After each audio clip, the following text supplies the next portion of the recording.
ఓం గం గణపతయే నమః. స్వర్ణలక్ష్మి నమస్తే అస్తు. పరబ్రహ్మ స్వరూపిణి రాజ్యం దేహి ధనం దేహి సర్వకామాంచ దేహి మే. ఏప్రిల్ మంత్లో 2-3 రకాలైన విశిష్టతలు ఉన్నాయి. చాలా ముఖ్యం అందరూ తెలుసుకోవటం. ఈ మంత్లో జ్యోతిష శాస్త్రం ప్రకారం చూసుకుంటే 4 గ్రహాలు మారుతూ ఉన్నాయి. సూర్యుడు, కుజుడు, ఈ 2 క్రూర గ్రహాలు ఇవి మారుతూ ఉన్నాయి. బుధుడు, శుక్రుడు కూడా మారుతూ ఉన్నాయి. ఇవి శుభగ్రహాలు అనుకోవచ్చు. ఈ 4 యొక్క గ్రహాల యొక్క పరిస్థితిని, వాటి యొక్క స్థితిగతులను బట్టి ఈ మంత్ ఎలా ఉందో మనం చూద్దాం. ఇది కాకుండా ఇంకొకటి, ఈ మాసంలో మనకి అక్షయ తృతీయ ఉంది. 19వ తారీఖు వస్తుంది. ఎప్పుడైతే అక్షయ తృతీయ వస్తుంటో మంచి మంచి పనులు కనుక చేస్తే ఆ వచ్చిన పుణ్యం మనకి ఎప్పటికీ స్థిరంగా ఉంటుంది, ఎన్ని జన్మలైనా పోదు అని చెప్పేసి శాస్త్రంలో వివరించడం జరిగింది.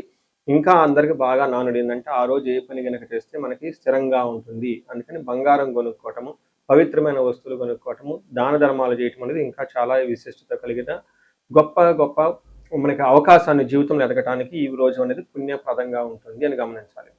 ఇవి కాకుండా ఈ మంత్ వచ్చేటప్పటికి 15 డేస్ వచ్చేటప్పుడు చైత్ర మాసంలో, ఇంకొక 15 డేస్ వైశాఖ మాసంలో ఉంటుంది. వైశాఖ మాసంలో ఉదక కుంభదానం అంటారు. అంటే పేరు ఏంటంటే చాలా టఫ్గా పెద్దగా ఉంటుందండి. సింపుల్ లాంగ్వేజ్లో చెప్పంటే వాటర్ బాటిల్స్ అనుకోవచ్చు. ఉదకం అంటే నీళ్లు, కుంభం అంటే పొట్టుకున్న పాత్ర. ఈ పాత్రలో కలిపి ఆ దానం కనుక చేయగలిగితే దాన్ని మహాపుణ్యం వస్తుంది అని చెప్తారు. అంటే ఎన్నో రకాల కర్మలన్నింటినీ ఇది పోగొడుతుంది అని చెప్తారు. ఉదాహరణకు మేము మా క్లయింట్కి ఒకళ్ళకి బెంగళూరులో ఈ ఉదక కుంభదానాన్ని 2-3 సంవత్సరాల క్రితం చేస్తాము. ఏం చేయాలి, ఒక రాగి చెంబు తీసుకొని దాని నుంచి మంచి నీళ్లు పట్టుకొని అందులో ఒక యాలుకాయ కానీ ఒక లవంగా కానీ వేసి దానికి కొంచెం పట్టిక కానీ ఏదైనా బెల్లం కానీ అందులో కొంచెం కలిపేసి ఆ చెంబుకి లేదంటే ఆ పాత్రకి మనం పసుపు కుంకుమ పెట్టి ఆ పాత్రతో సహా ఎవరికైనా సద్బ్రాహ్మణులు కానివ్వండి, వేద పండితులు కానివ్వండి, పితృ సమానులు కానివ్వండి, లేదా గురువు సమానులకు సంబంధించిన వాళ్ళకి కానీ మనం ఆ పాత్ర దానం చేయగలిగితే దాన్ని ఉదక కుంభదానం అంటారు. ఇలా చేయగలిగితే సూపర్. అలా చేయలేని వాళ్ళు కూడా దానికి మీరేం నిరుత్సాహపడిన అవసరం లేదు.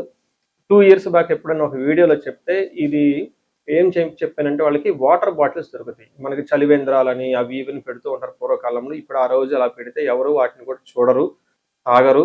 ఎందుకంటే ఎక్కడ మనం ఏ కంటామినేటెడ్ వాటర్ తాగుతాము, ఏమవుతుంది, ఏ హాస్పిటల్కి వెళ్తే మళ్ళీ 2-3 వేల బిల్లు అవుతుందని చెప్పేసి అందరూ భయపడుతూ ఉంటారు. కాబట్టి బెస్ట్ థింగ్ ఏంటంటే బ్రాండెడ్ వాటర్ బాటిల్స్ ఉంటే అవి చక్కగా తీసేసుకొని అందరికి దానం చేసుకుంటూ వెళ్ళిపోతూ ఉంటే అదే పుణ్యం వస్తుంది. ఇప్పుడు కాలమాన దేశ పరిస్థితులకు అనుగుణంగా మార్చి చేసుకుంటే చాలా బాగుంటుంది.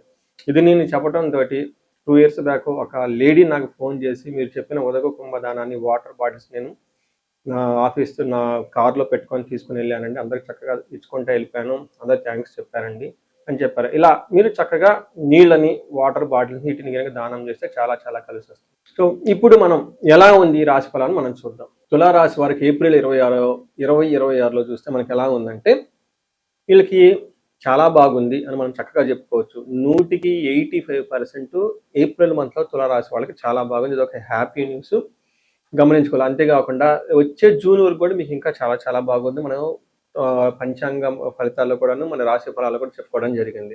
ఇందులో ఈ రాశి వాళ్ళకి చిత్త 3-4 పాదాలు, స్వాతి 1-2-3-4 పాదాలు, విశాఖ 1-2-3 పాదాలంతా తులారాశిలో ఉంటారు. మీకు ముందుగా చెప్పిన విధంగా 4 గ్రహాలు మారటంతో ఈ 4 గ్రహాల మార్పు వీళ్ళకి చాలా పాజిటివ్గా ఎలా ఉంటుందని గమనించాలి. ఏ విధంగా? ఫస్ట్ 15 డేస్ శత్రు నాశాంత, అంటే శత్రువులు అనేవాళ్ళు ఎవరు ఉండరు, వాళ్ళంతా వాళ్ళే మీ దగ్గరలో నుంచి దూరంగా వెళ్ళిపోతారు. అంతేకాకుండా తీర్థయాత్రలు చేసే అవకాశం ఎక్కువగా ఉంటుంది, సంపదలు వచ్చే అవకాశం ఉంటుంది, విజయప్రదంగా ఈ మాసం అంతా చక్కగా ఉంటుందని మీరు గమనించాలి.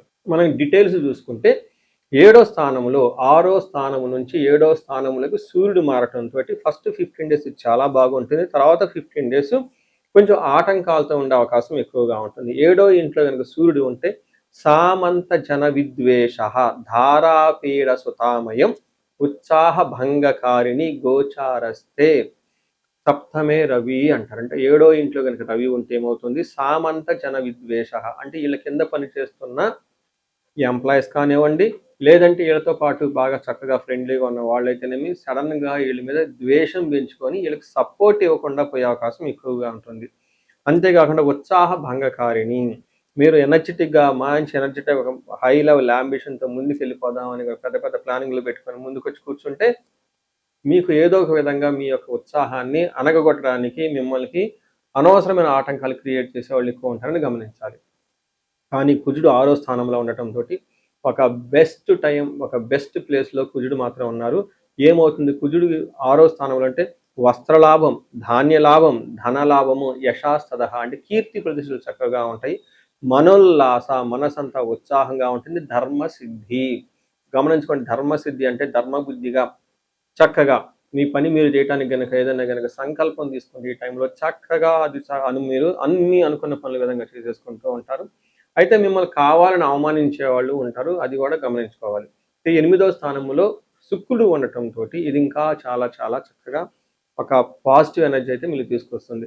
శుక్రుడు 8th హౌస్లో ఉంటే దుఃఖనాశంతో మహాసౌఖ్యం, బంధుమిత్ర సమాగమ, రాజదర్శనం రాజదర్శనం అర్ధప్రాప్తి, అష్టమేత్ భృగునందనే అంటారు. అంటే దుఃఖనాశనం, ఇప్పటిదాకా మీకు ఏదైనా విషయాలు కనుక దుఃఖించు బాధపడుతూ ఉంటే ఆ దుఃఖాన్ని పోగొడుతూ ఉంటుంది. మహాసౌఖ్యం, గొప్ప సౌఖ్యాన్ని ఇస్తూ ఉంటాయి. బంధుమిత్ర సమాగమ, బంధువులతోటి మిత్రులతోటి చక్కగా తిరుగుతూ ఉంటారు. రాజదర్శనం, హై అఫీషియల్స్ కలవటం, ఇవన్నీ చేసే అవకాశం ఎక్కువగా ఉంటుంది. ఒక బెస్ట్ టైంలో ఉండి మంచి భోజనం తిని చక్కగా హ్యాపీగా ఉండే ఒక మంత్ ఈ మంత్లో ఉన్నారని మీరు గమనించాలి. నక్షత్రం ప్రకారం చూసుకుంటే చిత్త, స్వాతి, విశాఖ 3 నక్షత్రాలు ఉంటాయి. చిత్తా నక్షత్రం వాళ్ళకి బంధనము, ఫస్ట్ మీకు రాజ్యలాభము, వస్త్రలాభము, ప్రమోషన్స్ వచ్చే అవకాశం ఉంటుంది. దరిద్రము, ధనహీనత, బాగా ధనానికి ఇబ్బంది పడే అవకాశం ఉంటుంది. బంధించబడినటువంటి పరిస్థితి అంటే ఒక కన్ఫ్యూజ్ అయిన పరిస్థితిలో కూడా ఉండే అవకాశం ఉంటుంది. ఫ్యూచర్ గురించి ఆలోచించడము, ఇండియాలో ఉందామా లేదంటే అబ్రాడ్లో ఉందామా, లేదా యూఎస్ నుంచి ఇండియా వద్దామా, లేదంటే జాబ్ చేసుకుందామా, లేదా జాబ్ను వదిలేసి ఏదైనా బిజినెస్ చేసుకుందామా, ఇలా ఆలోచనల గురించి ఎక్కువగా ఉండే అవకాశం ఉంటుంది. స్వాతి నక్షత్రం వాళ్ళకి ధన ప్రాప్తి, జయము, రాజ్యలాభము చక్కగా పాజిటివ్ సైడ్లో ఉన్నాయి. నెగటివ్ సైడ్లో చూస్తే రోగము, బంధనము, దరిద్రము. రోగము, బంధనము, దరిద్రము అంటే మీకు ఫైనాన్షియల్గా ఇబ్బందులతో పాటు హెల్త్ కాంప్లికేషన్స్ తీసుకొని వచ్చేసి వీటితో పాటు మీకు రాజ్యలాభము, ప్రమోషన్ తీసుకొచ్చే అవకాశం ఉంటుంది. బంధనము, బంధించబడినటువంటి పరిస్థితి ఉంటుంది. అంటే ఫ్యూచర్ గురించి డెసిషన్ తీసుకోలేక కొంచెం ఇబ్బందులు పడే అవకాశం ఉంటుందని గమనించాలి. విశాఖ నక్షత్రం వాళ్ళకి జయప్రదంగా ఉంటుంది, ధనప్రాప్తి చక్కగా ఉంటుంది. అయితే కొంచెం నెగిటివ్ సైడ్లో వీళ్ళకి హెల్త్, బంధనము, ధనహీనత, ఫైనాన్షియల్కి ఇబ్బంది పడే అవకాశం ఉంటుంది.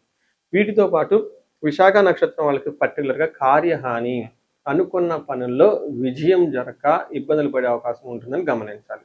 సో చూశారు కదండి, ఈ రాశి వాళ్ళకి ఒక రకంగా దాదాపు ఒక 85% అన్ని విధాలుగా చాలా బాగుంది. చక్కటి మంత్లో ఉన్నారు. ఒక ఫైనాన్షియల్గా విషయం మాత్రం కొంచెం జాగ్రత్తగా ఉంటే మిగతా అన్ని విషయాల్లో అనుకూలంగా ఉంటుందని గమనించాలి. సో ఈ రాశి వాళ్ళకి అష్టైశ్వర్యాలకు, భోగభాగ్యాలు కలగాలని చెప్పేసి నేను కోరుకుంటున్నాను. ఇది కాకుండా ఇండివిడ్యువల్గా మీ లైఫ్లో ఏదైనా కనుక సమస్య మీరు కనుక ఛాలెంజెస్ ఫేస్ చేస్తూ ఉంటే ఒక్కసారి మీ జాతక చక్రాన్ని చూపించుకోవడం చాలా ఇంపార్టెంట్. ఎవరికైతే ఏజ్ 35 to 40 ఉండి కెరియర్లో చాలా బాగున్నారు, తర్వాత అకాడమిక్స్లో చాలా బాగా రాణించారు, అనుకోకుండా అన్ఎక్స్పెక్టెడ్గా ఈ టైంలో మీరు కొన్ని ఇబ్బందులు పడుతున్నారు, తర్వాత కెరీర్ అంతా ఆగిపోయింది, విషయం ఏంటో మీకు అర్థం కావట్లేదు, లేదంటే రకరకాల ప్రాబ్లమ్స్ ఉన్నాయి కానీ మీరు ఫేస్ చేస్తూ ఉంటే ఈ టైంలో జాతకం చూపించుకోవాల్సిన ఆవశ్యకత ఎంతో ఉంటుంది.